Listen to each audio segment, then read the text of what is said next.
Shake a Bisha.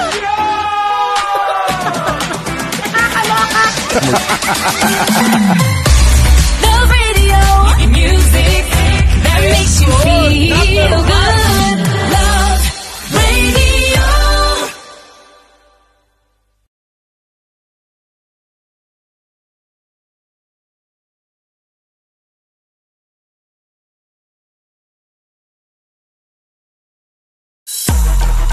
Hey! Tambala na! At eto na sila, ang nag-iisang masugid na tagahanga ni Nicole Yala. Chris Chuper! Kasama ang nag-iisang diehard fan ni Chris Chuper. Nicole Yala! Dear Nicole and Chris. Dear Nicole and Chris. Dear Nicole and Chris. Dear Nicole and Chris. Magandang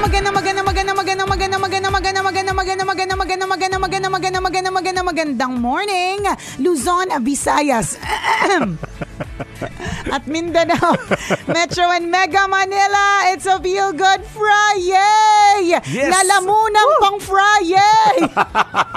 Buti na lang, Friday na. Sa true lalo. Isipin natin kung Lunes pa ngayon tapos medyo ganyan-ganyan na. Nako, talaga naman, oo. Bibilangan kita in 1. 2, 3, 2, 1. Ganyan. Good luck talaga naman. May mga ganyan po ba kayong mga nararamdaman? Yung mga tipong kapag Friday na, yung mga hakbang mababagal na. Yung tamad-tamaran na, ang bigat-bigat na ng paa. Kung ikaw ay call center agent o kaya ikaw ay teacher or ikaw ay ito katulad namin na ginagamit ay lalamunan, may garalgal na ba? Oo. May basta nanghihina na po ba siya? May panginginig na ba ng May kamay? May panginginig na ba ng mga kamay at mga kalakalamnan? Nako, it is confirmed. You are an aging diva. At least diva ka pa rin. Aging nga lang. Grabe, no? Ang dami ng concern lagi. Parang parami araw-araw. Oo nga Ang dami yung iniisip. Oo. Ito nga partner, ito nga weekend na ito, may pa-ultrasound ako ng thyroid. Nakakaloka yung, anong gagawin mo sa weekend? May pa-ultrasound ako ng thyroid. Nakakaloka, diba? Oo, samantalang dati. Mga dating hindi mo concerns. Oo. Pero alam mo, ako naman partner, I'm thankful na yung mga concerns na yan, naramdaman ko later on in life. Ibig sabihin, when I turned na nasa 40s na. Kasi meron mga iba na as early as in their 20s, meron na silang mga nararamdaman and all. Pero alam nyo po, sa katotohanan, wag po tayong matakot. Una, meron tayong Diyos na kasama. Yan ang lagi natin tatandaan. At pangalawa, napaka-high-tech na po ng mundo. Yung isa ko nga kaibigan, parang kwento niya na, kasi nga, sabi ko, naku, issue ko yung lalamunan ko, ganyan-ganyan. Tapos, sinabi niya sa akin, ay, alam mo ba, meron akong professor noon na talagang, syempre, dahil professor nga, diba, isipin mo ilang klase yun. Actually, kung tutusin tayo, partner, morning lang Tapos ilang minuto lang in the morning. Pero kung ikaw nga naman ay teacher or professor, diba, buong araw. 8 oras yun. Oo, 8 oras. At kung halimbawa pa, meron pa mga estudyante na talaga ng pagkahina-hina ng utak. na-explain mo na yung masisigawan mo pa, no? Masisigawan mo, tapos papaliwanag mo ulit, di ba? Talagang extra effort. And that's how many days in a year. Ganon. So, sa madaling salita, itong professor na ito, nakaramdam talaga ng hindi na gumaling talaga yung garalgal. Okay. So, pero yung kanya partner, hindi lang abuse of the voice box, kundi parang meron din talagang nakita mga buto na sampalok. Kasi naman sir hindi naman po nilulunok yan. Kaya mga pambato ng sungka. Yan, ganyan. Nandyan din kasi partner. So yun. Pero anyway, sa madaling salita, gumaling siya because of the technology na ginamit o ginamit sa kanya, ginawa sa Singapore. Ooh. So sa madaling salita, may solusyon at may hindi ko nilagyan ng titanium. Siguro hindi ko alam. Nagkaroon ng superpower bigla. Hindi ko na tinanong kasi parang ayoko namang i-attract na, 'di ba? Parang alamin ko pa, ibig sabihin parang baka ina-attract ko yung mga ganun. Hindi ko na tinanong. Pero ang nagpakalma lang sa akin noon at magpapakalma din sa ating lahat na high-tech na po yung mundo ngayon. So kung yung mga gamot dati ito lang, limited lang, 'di ba? Ngayon madami ng iba't ibang klase para sa iba't ibang uri ng mga sakit. Totoo, 'di ba yung mga lolo't lola natin talagang ako feeling ko lang ngayon lola ko tumigil lang talaga sa pito-pito. Hindi niya na na-discover yung iba. Ay, umabot pala sila sa penicillin. Oo. Diba? Penicillin. Oo, talagang yun yung sikat ng mga gamot. Ewan ko ng mga batang 90s. Correct. Pag Sikat may pag may sugat. sugat ka, matik yan, penicillin yan. Oo. O kaya kung wala ka pambili ng penicillin, mga tapal-tapal lang dahon. Yun nga, Tama. mga may pito-pito, may malalapad na kung ano-anong oregano minsan. Correct. Mga binabalot siya sa dahon mga ng katawan. bayabas. Yan. Doon tumigil sila. Pero ngayon, wag ka, ang dami ng mga, ang hirap Options. i-memorize na mga gamot. Halimbawa nga naman sa mga skin disease, sa mga kati-kati. Oo. Meron dyan partner na ointment or cream. Oo. Parang ganon. So, Oo. hindi ko sure kung alin yung para sa dry or para sa wet. So, yung Oo. mga ganon dati. Dati. O basta may may Papakuluan mo chismis. yung kamay Oo. mo. May chismis sa katawan. Magpakulo na ng kung anek, di ba? O kaya iligo mo yun sa dagat, matutuyo yan. Dati ganun yung mga solusyon. Oo, So, kaya. makakalma lang din tayo na kahit na halimbawa meron tayong mga nararamdaman na kung ano-ano, it's not the end of it. Huwag natin nga kaagad iisipin na ito na katapusan na ng buhay ko or ito na yung magiging dahilan kung bakit hindi na ako makakapagtrabaho, yung mga ganun. Hindi, na to, mas high-tech na po ang mundo ngayon. Yun Sobrang naman yung kagandahan. nag-evolve na talaga ang mundo, ang technology, So ang true. inventions ng tao. Isipin mo, balikan ulit natin dekada 80, dekada 90. Ang mga ngipin ng tao nun, marami nakapustiso kasi ang alam lang natin, pag may sira ang ngipin, Correct. magpapabunot. Tama. Di ba yung mga tito-tita pasta natin? at bunot lang pagkakaalam ko. Ewan ko lang kung meron kayong na-discover na iba pang treatment noong panahon na yon. Wala, partner. Kasi nga yung mga tito at tita natin, lahat sila nakapustiso. Parang, ito po ba yung uso sa inyo noon? Diba? Kasi yun naman din talaga yung paraan nila, di ba? Pag sira ang ngipin, matik bunot. Pag hindi kayang pastaan, bubunutin na. Correct. Samantala ngayon, ang daming iba't ibang klase ng treatment. True. Ay, may ganito pala, may ganyan pala. Tingnan mo, ang daming magagandang ngipin. Correct. May jacket, may fixed bridge, may Yes, may veneers, veneers. di ba? Yes. So, depende na lang po talaga sa budget. May root canal. Oo. Diba? Luma na nga yung root canal, partner eh. Sipin mo yun, Oo. Di ba may may implant na. Tama. Na kahit wala kang ngipin, puro gilagid na lang yung natira, posible magkaroon ka ulit ng Yes. buong ngipin. O di naman na parang kaya, totoo. merong tinatawag na parang gum contouring. Oh, So may kung ganun maayos pa. naman yung ngipin mo, ang pwede namang ayusin ay yung gums mo. Oh, Di ba? isipin mo may yun. ganun samantalang dati. Bulok, sige. Bunot. Tanggalin na yan. Di ba? Pustisuhan na yan. Mga 15 ngipin. Di ba? Ganun agad ang option. Oo, kaya. Di ba? Ngayon hindi na. Ang So wala lang. daming options, Ano yes. lang din talaga ito. Pampakalma din po dun sa mga may nararamdaman. Ganyan na. Meron pong gamot para dyan. Pero higit sa lahat, meron pong Diyos na pinakamagaling. Natatandaan Yes. ko nung kami ay nagdadasal para sa anak namin nung siya ay nagkasakit. No? Talagang hinailight ko lang talaga yung kung gaano kadakila, 'di ba, ang Diyos. Diba, lagi namang sinasabi, partner, kapag meron tayong mga nababasa ng mga science articles, 'di ba, na itong Milky Way, yung galaxy natin, isa lang sa napakaraming galaxy. So imaginein mo 'yun, parang itong mundo na ginagalawan Galing, no? natin at yung mga planeta na meron tayo, iisa lang sa marami pang mga ibang mga posibleng galaxy. So, ganun po kadakila yung gumawa nun. So, Correct. ang mga pampakalma po natin yan ano ba naman yung eksena mo ng pigsa, di ba? Napakaliit ng eksena mo ng pigsa, di ba? Kumpara Totoo. dun sa napakalaking wonders of God. Ganun. Correct. Yung mga nangyayari sa paligid natin araw-araw, isipin mo yung paglubog at pagsikat ng araw, no? Diba? Amazing yun Diba, paano lahat nangyayari? Although may napaliwanag din naman yan, pero ang galing lang talaga kung Tama. bakit nangyayari ito ng ganun. Lahat Diba? amazing talaga. O yung Super. pag-inom mo ng tubig ngayon, partner. Pero alam mo, ang impression ko dyan, partner, ang magandang impression dyan, kapag binibigyan mo daw ng kahulugan lahat ng nangyayari sa buhay mo, matindi ang pananalig mo. Oh, may ganun. Oo, totoo. At naniniwala naman ako doon na you have faith in God. Yes. Kasi kapag binibigyan mo ng kahulugan lahat ng nangyayari sa'yo, ibig sabihin nun, nakikita mo, na-appreciate mo yung creation, na-appreciate mo lahat ng nangyayari sa buhay mo. Kaya, ibig sabihin, kalma ka lang. Kalma ka lang. Just chill have ka faith. lang.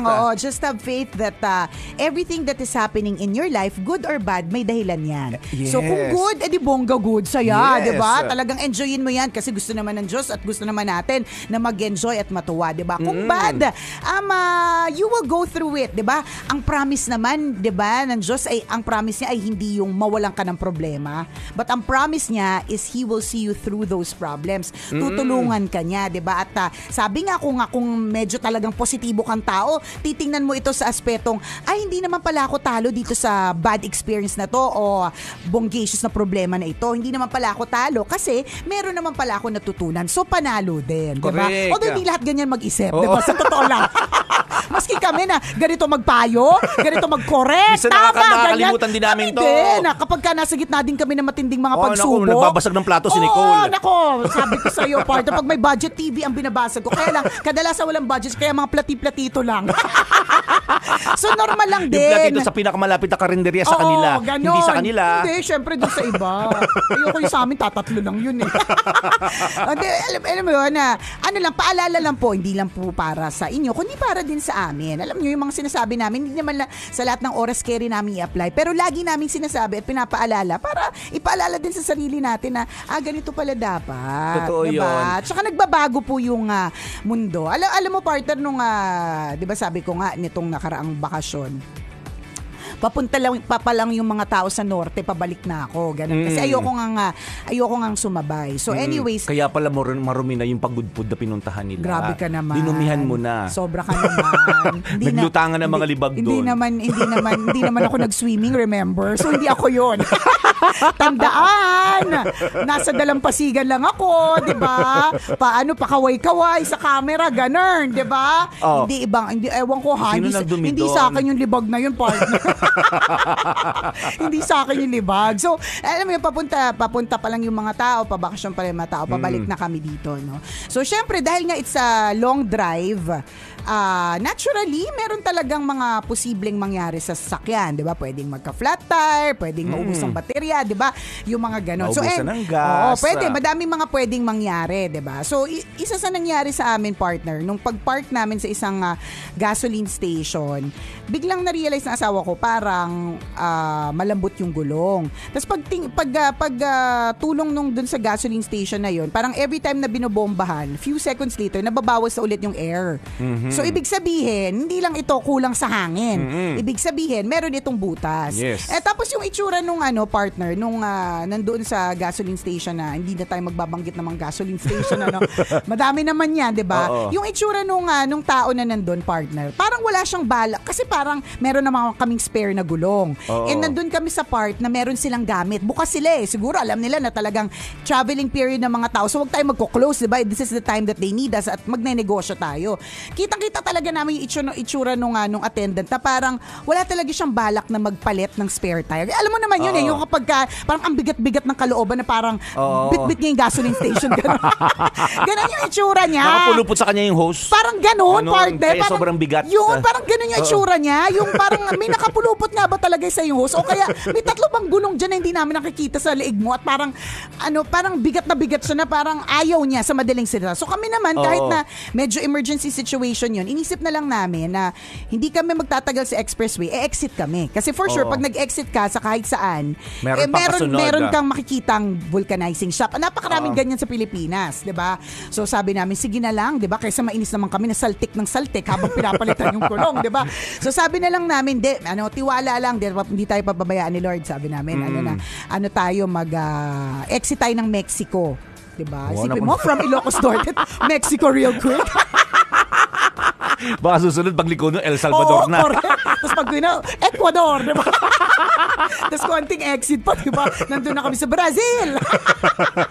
Ganon. So, sabi ng asawa ko, konting na lang to parang ilang kilometers, Mexico na, Pampanga. Ganon. So, yun, true enough, nagbagal lang kami, tapos umexit kami ng Mexico. Tapos tumingin ako sa Waze, vulcanizing shop. Walang nag-a-appear dun sa strip na yun. Puro ang nakalagay, San Fernando, Pampanga. Parang syempre hindi ako familiar sa lugar. So parang, basta yung Waze, dinadala kami sa San Fernando. Tapos pag makita mo, parang 1 hour and 15 minutes. Bago ka makakuha ng vulcanizing, parang ganun. Okay. Yun yung eksena. So naisip ko paano yung struggle nyo doon. Na parang, malambot na naman, mapaflat na tayo ng tuluyan, hindi pa tayo nakakakita ng vulcanizing. Oo, pero sabi namin, tiwala lang. Alam ni Lord yung ginagawa niya. Ganun. So, tapos nakita mo sa isang tabi, may nag-iihip ng balon. Ayan, pwede na dyan. Actually, nag-iihip ng plastic balloon. Pwede na to, mukhang maraming hangin sa baga. Kuya, paihip naman ang gulong namin. Sige na kuya, tapos itapal mo na lang yung plastic balloon dyan. Pero partner, alam mo yun yung parang meron kaming nakita na vulcanizing, tapos sarado. Oo. Yung mga maliliit, yung mga ganun, yung mga usual and typical. Until, nakarating kami, may nakita kami sa isang kanto na may katabing parang cornfield, na isang napakaliit talaga na, na vulcanizing. Parang di nga siya shop, kasi para lang siyang pinagtagpi-tagpi na, na yero, parang ganun, na parang hindi ka sure kung baka plastic balloon ka talaga itapal. So, sa madaling salita, pumunta kami doon. Ano ba yan? 1 minute na lang. Ang haba pa ng kwento ko. Dami mong kwento. Ang dami kong introduction. Nakakainis. Mabilisan na to. Nakarating kayo sa vulcanizing shop. Pagkatapos, true enough, may umasikaso sa amin. Wala siyang makinarya, wala siyang machine. Oo. Diba? Pero, hinipan niya. So, pwede na. Diba? Matibay yung baga eh. Huwag ka na kumoment. Hindi ko matatapos yung kwento. So, ayun na nga. Okay. Tapos, yung asawa nung nagvo-vulcanize, merong 3 anak. So, in-entertain nila kami. Alam mo yung parang pinapunta nila kami dun sa maliit na parang papag nila, yung gano'n. Tapos, maliit na parang, basta makeshift lang na bahay-bahay. Tapos, yun na yung bahay nila, partner. So, meron silang 3 maliliit na anak. May 8 months old, paano kayo 2 years in-entertain? old, and 4 years old. Naglabas sila ng mga videoke. Walang bahay pero may videoke. Ayan, wala na tayong oras. Ang dami mo kasing comment. O sa Facebook Live na lang. Brought to you by Petron Turbo Diesel with Turbo Plus technology. Yung biglang naglabas ng pangmalakasang video. Kaya nga. Merong 65-inch color TV. Oo, tsaka yung pangmalakasang speaker JBL. Correct. Na hindi lang isa, kundi 3. Nakaharap sa kalsada para talaga malakas. Tsaka diba? hindi yung bar. Sorry. Yun. So, sa madaling salita, parang parang for us, it was a Good Friday reflection. Kasi kung titingnan mo talaga yung kantong yun, para talagang, yung obviously, hindi ko nga alam kung legal o illegal dun sa lugar na yun na magtayo ng ganong klaseng negosyo. So, sa madaling salita, yung ramdam mo talaga yung mahirap. Mahirap talaga. So, yung asawa nga, ganyan, sabi ng asawa, hindi pa namin nakita yung mga bata. Kasi naglabas na kami, kasi 'di ba syempre kung long drive ka, meron ka mga gamit sa sasakyan. So meron din naman kaming mga upuan, yung mga upuan na portable, ganyan. But anyways, yung babae sabi niya, ate, dito na lang po kayo sa loob, may mga upuan dito. So naglabas siya may mga monoblock siya, naglabas siya ganun. So it was siguro mga 45 minutes na nandun kami, na na-expose kami dun sa mundo nila. Sabi nga ng asawa ko, sabi niya, alam mami, naiihina ako. Tapos sabi ni ate, dyan po sa pinakita, dun sa rice field na cornfield.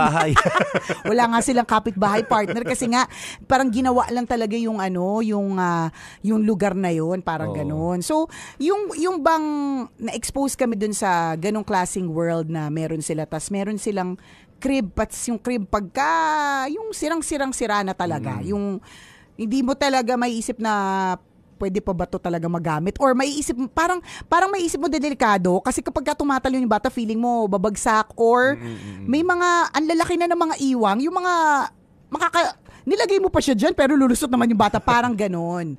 Tapos syempre kinausap namin sila, tapos in-explain nila na nagkukwento sila na dati daw silang nangangalakal. Okay. Yung 3 mga bata na nangangalakal daw sila dati. Pero isang araw meron daw kumausap sa kanila, tapos tinanong kung pwede magtrabaho para, kasi nga may vulcanizing, gano'n. So, so nagkaroon sila ng improvement kahit papaano dun sa kanilang pamumuhay. Kasi from pangangalakal na hindi sila sure kung may makukuha, kung mahihita, di ba, or may makakain, at walang natutulugan, to kahit papaano merong matutulugan, di ba? So, ano yung naging reflection nyo doon? Una, minsan iniisip natin na yung problema natin pagkabigat-bigat, ang di natin alam, meron palang mga iba na mas matitindi yung mga problema, pero kinakaya nila at ang saya-saya nila. Alam mo yun? Totoo. Tapos yung there are so many things that we take for granted. For example, napakarami naming naibigay sa kanila, partner. Siyempre, road trip yun. At siyempre, pag kaming pamilya, partner, dahil patay gutom ang family ko, partner, madami kami laging baon. Hindi yun nawawala. Alam niya ng mga tao dito. Kaya nga yung kwarto ko may mga pagkain. Kasi parang yun yung culture namin. Malapit na po siya maging sari-sari store. Correct. Yung ganon. So, may mga naibigay kami na Actually, yung iba dahil kalahati na lang o kaya nabawasan na, may mga iniisip ko na itatapon ko na sila kasi for sure, masisira na lang o baka ipisin or whatever, di ba? Pero itong mga to na mga pwede naming ibinigay namin sa kanila na ang words ni ate, meron ka ng pagkain ng 1 linggo. Alam mo yun, mga chicha lang naman namin yun na kung ano-ano, ganon. Tapos nag-iisip ako, meron ba tayo dyang laruan? Kasi syempre mga bata yun. Tapos naghanap kami dun sa sakyan, meron dun laruan na nasa ilalim ng isa sa mga upuan na brand new, na ang tagal-tagal na doon na nakalimutan na. Alam mo yun? So, sobrang dami ng laruan Oo, parang ganon. So sa madaling seta, there are we have so much stuff, 'di ba? Pero others wala din talaga sila. So, isa sa mga reflection din namin, talagang sabi nga ng anak ko, I want to go back here, sabi ni Princess, 'di ba? Na sharing is caring, na yung mga bagay that we take for granted. Katulad na lagi nating sinasabi, partner, no, na yung mga bagay na inirereklamo natin, iniisip natin na wala lang, pangarap pala ng ibang tao. Correct, diba? Correct. Yung gano'n. Pero to zooming out, partner, no, do sa nangyari sa inyo. Alam mo kung bakit chill lang sila doon. Mayaman talaga sila. Wala sila talagang problema. Oo, mayaman talaga sila. Nanatiling ganoon yung bahay nila kasi yun yung trip nila. Pero ang totoo, sila talaga may-ari ng cornfield. Di ba? Yun talaga hindi lang nila inamin sa'yo. Correct. Oo. Inalaw lang nila kami mag-reflect ng gano'n, pero sila pala may-ari ng cornfield. O baka mamaya wala pala talaga sila doon. Ala, nakakatakot. Horror naman pala. Paano kaya kung Naging bumalik? horror naman yung Correct. story. Paano kaya kung bumalik kami talaga doon, Tas wala naman pala talaga sila. Sabihin ng anak mo, Mami, let's go back there. Oo. Pagbalik nyo doon. As in cornfield lahat. Cornfield talaga. Oh my Tapos God. may dumaan na isang tao. Oo. Ale na, di ba may vulcanizing shop po dito? Naging Halloween naman yung topic. Kanina, Holy Week may reflection Okay na Naging Ganun. katatakutan naman Tapos may dumaan na tao. Nasan po yung vulcanizing shop dito? Wala pong vulcanizing shop. Matagal na pong panahon yun. Matanda yung dumaan Matagal na po. Ano na po yun? Matagal na pong nawala yung vulcanizing shop na yun. Dati po, suki ng mga 1970s pa po yun Ay, yung Ang pala, tagal na pala. lumang panahon pa pala, no? Oh my my gosh. So, ibig sabihin, baka po, kasi bali-balita po sa lugar na to, may nagpapakita po talaga Oo, dito. ano nga po sila pamilya po sila, tatay, nanay, tas may 3 anak. Yeah. Yung tumugma sa nangyari sa inyo nung unang punta nyo. Oh my gosh. Horror story pala. Pero totoo yun, no? Ang daming sa buhay natin. Yun nga yung sinasabi natin. Kung mayroon kang, if you have faith in God, hindi naman natin sinasabing kapag hindi mo binigyan ng kahulugan na wala kang faith. Kaya lang, kapag malakas yung faith mo kay Lord, May feeling ko may kahulugan talaga ang lahat. oo, lahat nabibigyan mo ng kahulugan. Kumbaga, pag dinala ka sa isang pagkakataon o dinala ka sa isang lugar o sa isang sitwasyon, lagi mo siya nahahanapan ng meaning. Diba? At Sandali, ibig sabihin nun, dinala ka ng Diyos talaga, iniadya ka ng Diyos. Iniadya ba tama? Intentionally or hindi? Ano ba talaga? Ano yung tamang word? Oh. Sinadya ka ng pagkakataon na dalhin talaga doon. Diba? Kasi kailangan mong makita kung ano yung ibig sabihin ng nangyayari doon. At syempre, 'di ba, magpapakita ako ng picture bilang patunay na hindi mga multo yung mga Baka mamaya wala pala talagang picture. Kami lang pala yung nakakakita, 'di ba? Totoo.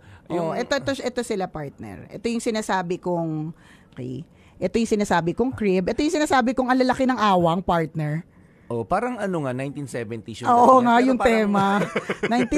Parang 1970s. So Lumang yan kuna. Yan si Lumang nanay. Nag-ask naman ako ng permission if I can take their photos. Tapos yan yung mga anak, ganun. Tapos ito yung mga anak ko. Ayan ayan So sila. nakipaglaro na sila. Playmates na sila. Ayan sila, partner. Ayan sila. Ay, sorry, hindi ko pa pinapakita. Yan, ayan sila. So, dyan kami nagstay. Alam mo yon. Yan. Yan sila. Ang cute-cute nila. Sobrang cute na itong batang to. Tapos, ito, meron na naman ako reflection dito, no? May mga ibang mga bata na masaya na sila sa mga ganyan. Oo, Samantalang, yes. may mga ibang mga magulang pagka-arte-arte dun sa mga playground na paglalaroan ng mga anak nila. 'Di ba? Ganyan. Correct. At masaya sila Ano ng ganyan. First Friday reflection namin talaga ito.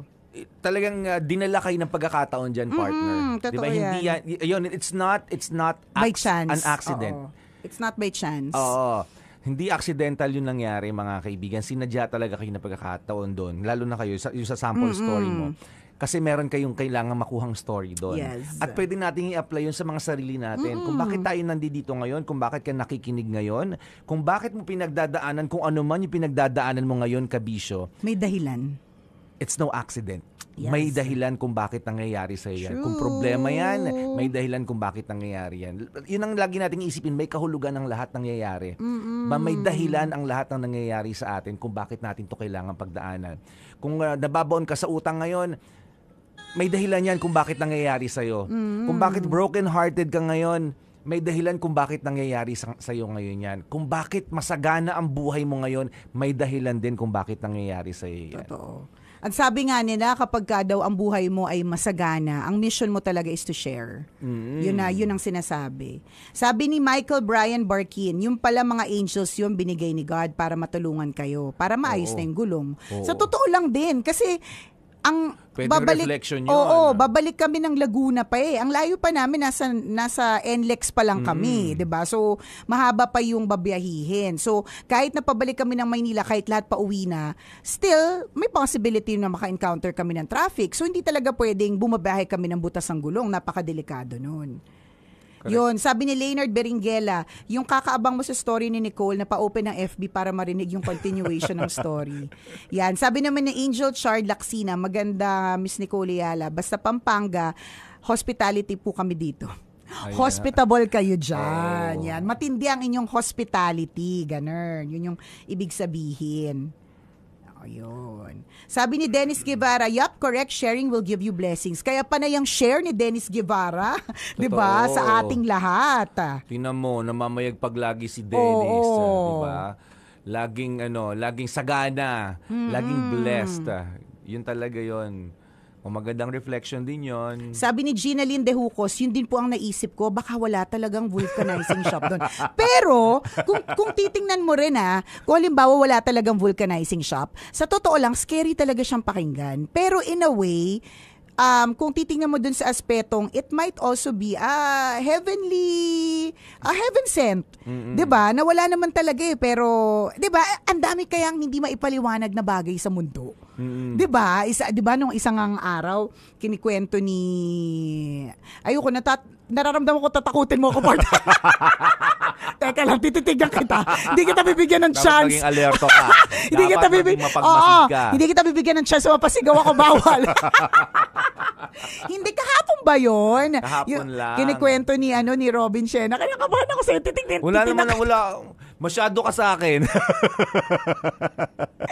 Na yun nga, yung coin dito sa booth. Bigla na lang daw tumalbog, diba? Alam mo, hindi, pero...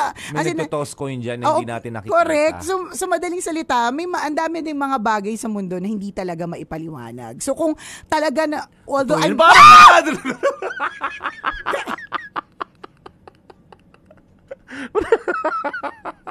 Bawal nga ako sumigaw. Lang yaka. Tumuro lang naman sabi ko bakit nabuhay yung ilaw sa likod. Bakit ka? May ugali ka talaga. Wala. Hindi.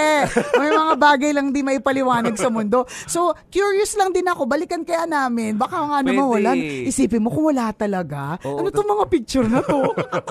Sino yung mga nakausap mo? Diba? Hindi balikan nyo na para makampante ka. Balitaan kita kasi mag-NLEX kami ngayong Saturday. Yan, sige, puntahan nyo na. Tapos magdala kayo ng pasalubong. Yan, syempre naman. Tapos pag may makita o wala kayong makita, iwan nyo lang doon. Oo, kasi may ibig sabihin. May reflection ulit yun. At least pagbalik mo, may topic ulit tayo. Yan, ganon. Diba? May panibagong kwento ulit. Oo, ang saya kaya. Wala kami nakitang bahay pero may nag-message sa akin. Mas nakakatakot pa patindi pala ng patindi yung pananakot. Nakakatakot naman yung mga inaiisip mo, partner. Gracious. Pang Halloween na yung topic natin, masyadong na-advance. Pero totoo yun, maraming mga pangyayari sa buhay natin na mahirap ipaliwanag. At marami din mga sitwasyon sa buhay natin na mahirap intindihin. Totoo. Ito si EJ Marcelo. Ang nakita ko lang po si Princess and Prince. Wala namang ibang tao. Sera ng taon. Di ba? Maraming mga pagkakataon sa buhay din natin na mahirap intindihin. Ito yung mga sinasabi namin, madali, makumuha ng reflection, intindihin na meron tayong dapat matutunan. Pero if you're in that particular situation now, at heavy yung emotions mo, hindi mo maiintindihan dito. But ang sinasabi natin, eventually marirealize mo yung ibig sabihin. Makukuha mo yung lesson kung anong pinagdadaanan mo ngayon. Maaaring hindi ngayon, pwede bukas, sa isang araw, sa mga susunod na linggo. Basta meron lesson. Basta meron yan. Lagi may tinuturo. Yes. Nag-message lang yung asawa ko. Sabi niya, Mami, naalala mo, kasi, di ba kanto yon? Kanto, di ba? Meron kasing gasoline station na malapit dun eh. Super lapit. As in, malaking-malaki, kitang-kita mo tanaw na tanaw. Kaya lang, hindi naman nga gasoline station kailangan namin, vulcanizing. So kahit dumaan kami doon sa gasoline station na yun, hindi namin pinansin. Ang napansin namin, yun nasa gilid. So sabi ng asawa ko, sabi niya, Mami, naalala mo ba na ilang steps pa lang may gasoline station? Nag-asa ko dun sa vulcanizing, hindi niya alam na yung gasoline station. Pero dungaw, partner. Alam mo sabi niya po, hindi, ang nag-ask siya dun sa gasoline boy. Kasi dumaan kami, di ba, gasoline station. Tama, pumasok kami dun sa gasoline station. Tapos, sabi ng asawa ko dun sa gasoline boy, ano yun?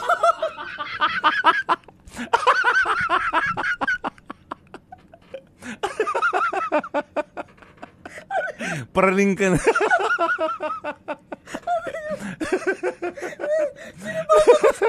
Kinabahan ako. Yung kumamot lang ako sa pako. Yung gulat na gulat ka. Wala pa nga. Kumamot lang ako. Natakot ako na magkamot siya. Maubos energy ko sa'yo. May isa pa tayo segue. Nagkakape ka ba araw-araw? Anyways, yun nga, natatandaan ko yun. Kasi tinanong ni Ren dun sa gasoline boy. Sabi niya, Kuya, may vulcanizing shop ba dito? Tapos sabi nung gasoline na malapit, tapos sabi ng gasoline boy, wala po. No. Ito yung, imagine mo ha, okay, ito yung gasoline station. Nandito lang yung vulcanizing across the street. Oh my God. So, ang weird, di ba? Unless tamad si Kuyang tumingin, pero kung doon siya nagtatrabaho, alam, bigla na akong kinabahan. Balitaan ko kayo sa Monday, daan kami doon. Daan kami bukas. Pero feeling ko wala naman. Feeling ko nandun naman sila. Tinatakot masyado yung sarili. Feeling ko nandun naman talaga sila. Ganyan. So, mamaya, pinamamahayan pala ng engkanto talagang lugar na yun. No? Pagdating nyo doon, hindi na barong-barong. Scary. Partner, isang magandang palasyo na. Oo, ganun. Tapos winelcome kayo, may red carpet bigla. Oh my God. Tapos, akala namin, isang Saturday lang kami nawala. Yung pala 3 years na. Fantasy naman. Hindi, kasi diba sa mundo ng mga duwende, kaya nga diba? Sa mundo ng mga engkanto. Oo, ng mga engkanto, akala mo parang nawala ka lang ng isang araw, pero para dun sa pamilya mo na naiwan mo na habang tulog ka, di ba? Ano pala, 3 years na pala yung nakalipas. Para kasi mga naka-blatter na kayo. Oo, mga ganon. Pinaghahanap na kayo ng police. True. Mga ganon. Tapos mga naka-report na kayo kasi missing. Isang pamilya ang nawawala. Oo, ganyan. Diba? Sa may Mexico, Pampanga, ganon. Tapos yung pagbalik nyo dito, tuwan-tuwa kayo. Ang sayo na bakasyon namin. Oo, di ba? Nakapunta kami sa isang napakagandang lugar. Tapos pag nabalik ko dito, iba na yung mga DJ. Wala na kami dito. Kasi ibang opisina na kami. Oo, correct. Iba nasa ground floor na kami. Iba na yung nakatayo dito, partner. Telecom na. Ganun. Hindi na radio station. Ganyan. Naging fantasy na. Once upon a time na tayo. O kaya, ewan ko, napanood mo yung series na Manifest? Yung akala nila, nag-flight lang sila, pagbalik nila sa lugar nila, nagulat sila kasi ang daming, takang-taka yung mga tao kasi they were lost for 7 years. 7 nga ba yun? Baka ganun mangyari. Ayoko na bumalik. Baka mamaya ganun mangyari sa amin. Oh my gosh. May ganung kwento. Meron. Kaya nga sabi nga, may mga bagay na mahirap ipaliwanag. Oo, true. So balikan mo tapos bigyan mo ulit kami ng panibagong kwento. Yes. Aabangan namin yan. Balitaan kita. Oh my gosh. O siya, itigil na natin ito dahil mamaya magtatambalan pa tayo ulit. Okidoki. Salamat mga kabisyo sa pagtutok at naway nag-enjoy kayo sa aming kwentuhan today. See you later. See you later.